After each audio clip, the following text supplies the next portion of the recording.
Materials for the Arts, it's like Costco combined with Pearl Paint and a thrift store as well. We have a 35,000 square foot warehouse. We take in donations from businesses and individuals from all over the metro area.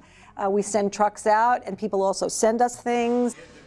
We weigh them. We let the Department of Sanitation know how much we keep out of the landfill, and then we put them on our shelves with lots of help from volunteers.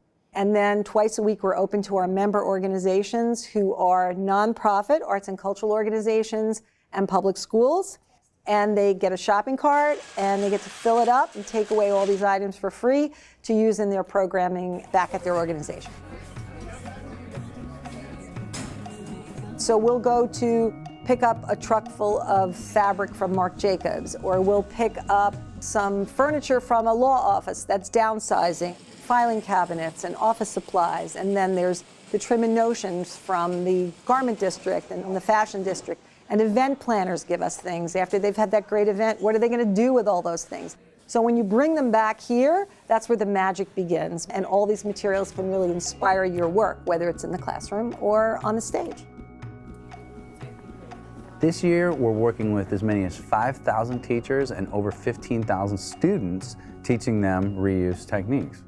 We serve teachers at Materials for the Arts in lots of different ways. We have workshops for teachers. They can get their professional development training, and we have multiple classes throughout the year. Yay! Teachers working here, inventing all sorts of creative ways that they can bring project-based learning to their classrooms. We see teachers making props and set design for their oral presentations for their students. We see teachers making game boards, puppets, and really having a lot of fun, but learning how to use these materials. And we also serve teachers by giving them free supplies. And so it's not just the art teachers that come here. Teachers of all different subjects can come, get materials, use it for their math, their science, social studies, project-based instruction.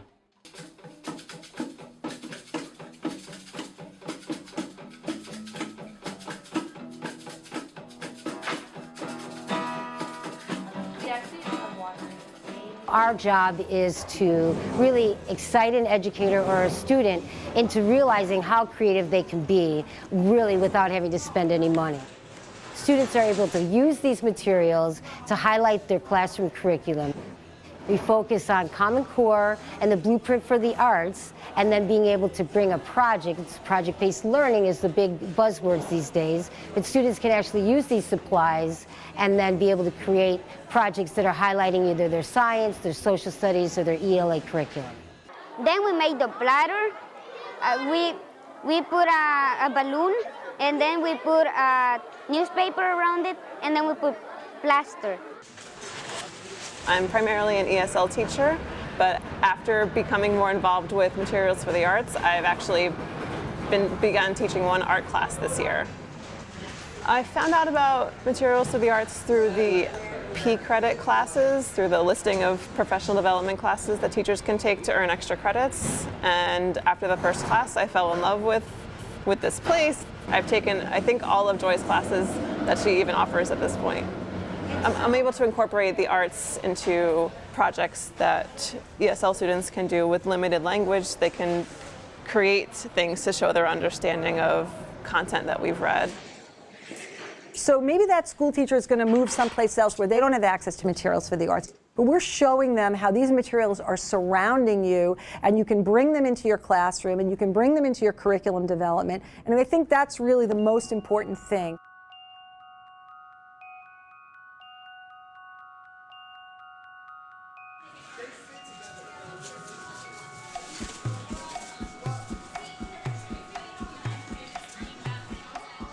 I was hired in 1998 to roll out the education program at Materials for the Arts.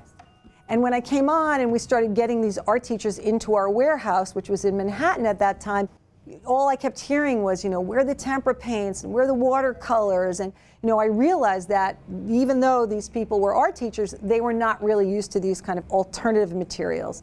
So I was working with Joy Suarez, and we were doing workshops. hat making out of paper bags, and we also did no-sew costumes. And that kind of got us started in thinking that we really needed to have a formal education program where we could educate the teachers. We now have 5 classes that are certified by the Department of Ed's Office of After School Professional Development, and Joyce Juarez has really led that. And then we've also started a number of years ago a field trip program where we bring students into the warehouse and they get a tour of what a reuse facility is like, and then they do a hands-on art project. So just for right now, just take this together is fine.